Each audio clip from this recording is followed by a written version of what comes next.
Chez nous, les femmes ne travaillent pas. Vous êtes plus âgé que lui, n'est-ce pas? Quel âge avez-vous? 25 ans, eh? Non. Well, moins ou plus? Moins. Well. Sauvé avec lui, eh? Il le met, eh? Le dad ne voulait pas, didn't-il? Cela ne vous regarde pas. Bon, ne vous fâchez pas. Chez nous, les filles se marient comme elles veulent.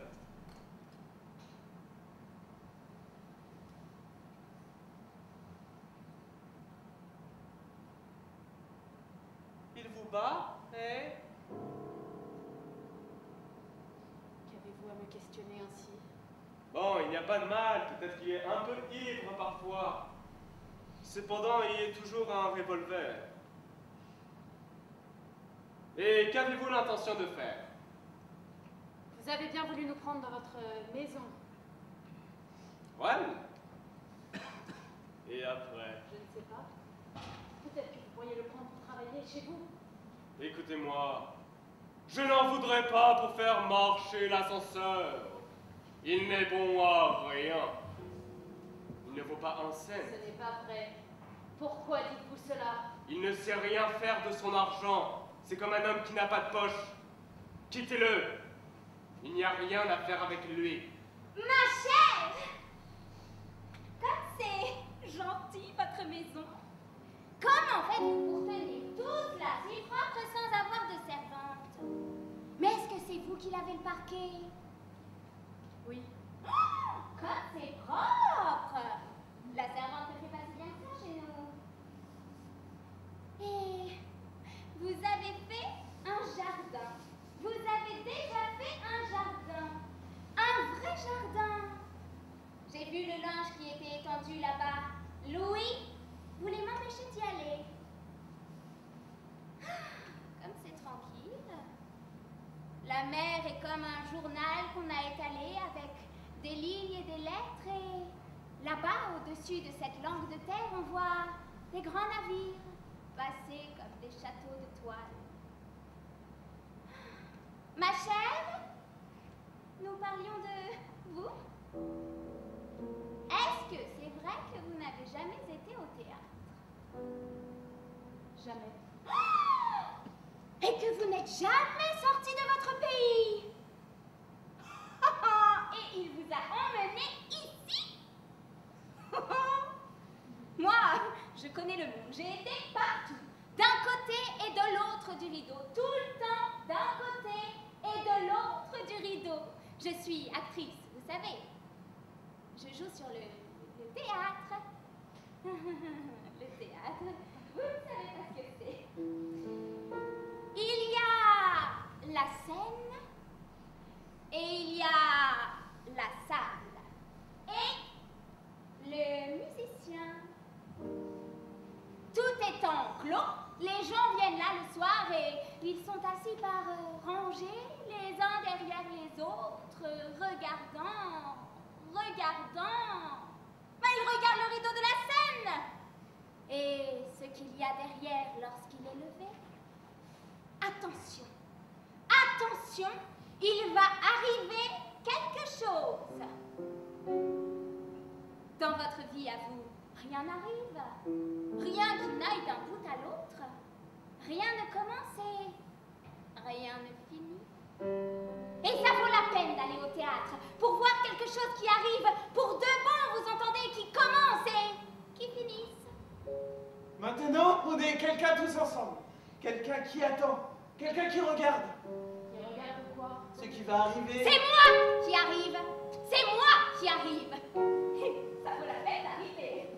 Je n'ai qu'à parler le moindre mot que je dis avec art, avec furie pour ressentir tout cela sur moi qui écoute toutes ces âmes qui se forgent et qui se reforgent à grands coups de marteau sur la mienne. Et je suis celle-là qui leur arrive à tous, terrible, toute nue. Le caissier, qui sait que demain on lui vérifiera ses livres. Et la mère adultère dont l'enfant vient de tomber malade. Et celui qui vient de voler pour la première fois. Et celui qui n'a rien fait de tout le jour. Et je suis celle-là qui leur arrive à grands coups, coup sur coup, pour leur arracher le cœur avec furie terrible et toute nue. Bon. J'ai quelque chose à vous dire. Et le gentleman aussi, je crois qu'il a quelque chose à dire à l'autre gentleman. Ne le gênons pas, nous.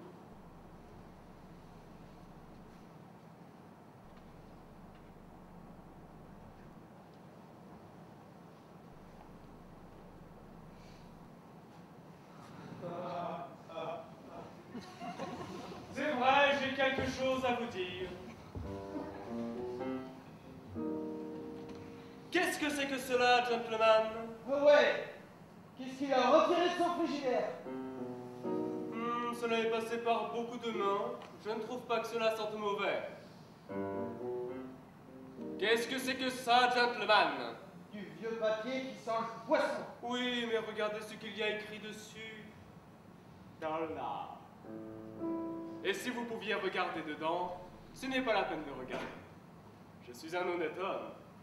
Cela fait beaucoup de dollars. Un capital. Un capital. Un capital.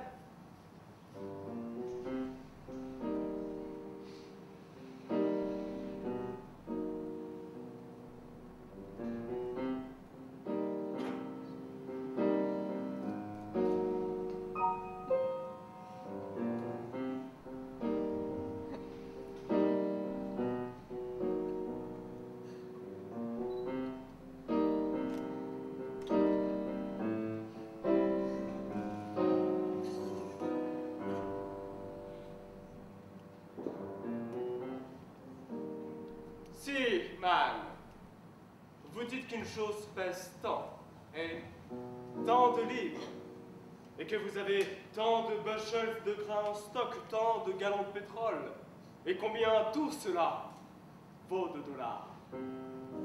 Car comme tout a un poids et une mesure, tout vaut tant. Toute chose qui peut être possédée et cédée a un prix. Tant de dollars. Ouais. Je n'ai jamais eu que quelques pauvres petits billets dans mon gousset, comme du papier à cigarette. Écoutez bien. Celui qui possède une chose n'a que cette chose-là même, et il n'en possède point d'autre. Mais en elle, il possède ceci, qu'il peut avoir autre chose à la place. Autre chose. Vous comprenez? Il n'y a pas de chose qui soit tout le temps bonne. Comme quand on n'a plus faim, il ne paraît plus bon de manger, et alors on peut céder à un autre pour son prix. On ne peut pas tout avoir. On peut tout avoir pour son prix. Dans la valeur de l'argent, on peut tout avoir. Ouais. Ayez seulement de l'argent. Cash! Ouais, sir. Take that, man. Prenez cela, je vous dis. Qu'est-ce qu'un petit millier de dollars ou deux pour moi? Et il y en aura d'autres. Fourrez-moi ça dans vos poches. Je n'ai pas de poche.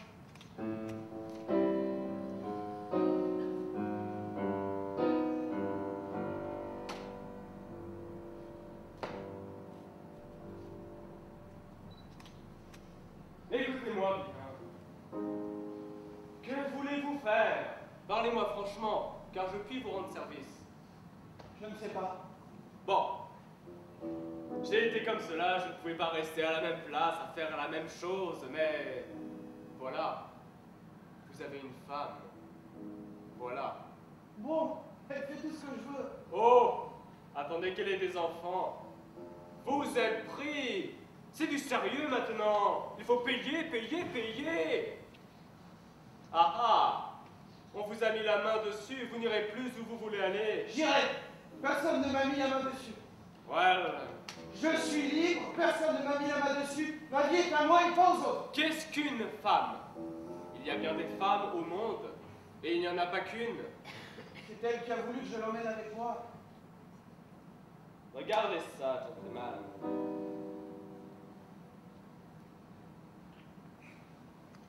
Qu'est-ce que c'est ça? Ça, c'est la vie. Ça, c'est la liberté pour toujours. Partez. Je vous donnerai ce qu'il vous faudra. Pensez-y, jeune homme. Je suis peut-être un homme religieux. Mais si je veux avoir une chose, vous comprenez, c'est le devoir. Il n'y a pas moyen autrement. Vous êtes Louis Lane et je suis Thomas Pollock. Ne vous mettez pas devant moi. Je n'ai pas de temps à perdre. Il faut. Qu'avez-vous à vous embarrasser d'une femme pour la rendre malheureuse et que vous soyez misérables tous les deux, vous gros égoïstes? Bon. Venez manger avec moi. C'est ainsi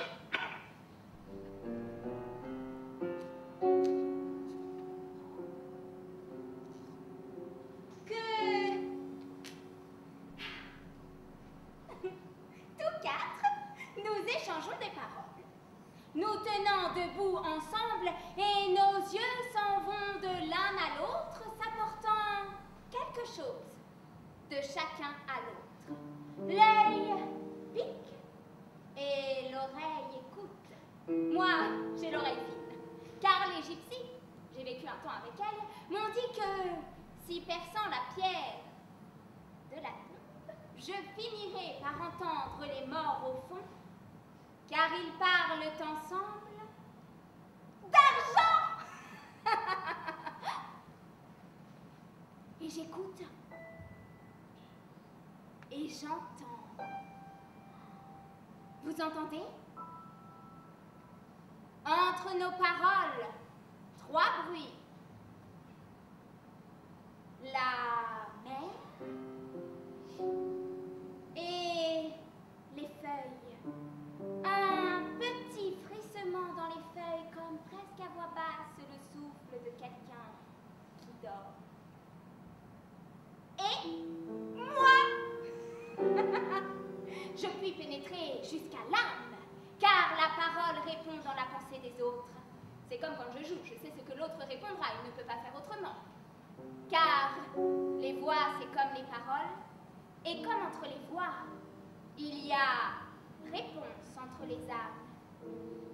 Qu'elles se haïssent ou qu'elles s'aiment. Et nous sommes réunis tous quatre comme des ouvriers qu'on a loués pour travailler à une même pièce. Rangeons-nous en rond, comme font les enfants pour savoir qui sera pris. Akeri, Ekeri ou Keri Anne. Philassie, Foulassie, Nicolas, John. Willy, Kwabi, Irish, Matt.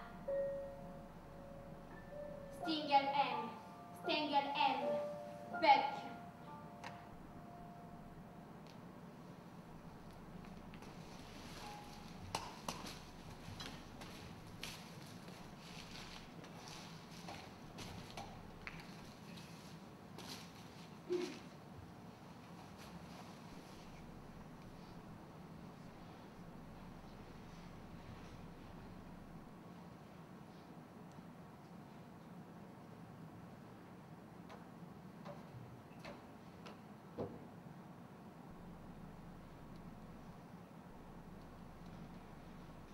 Eh bien, on a dîné? Je n'avais pas faim.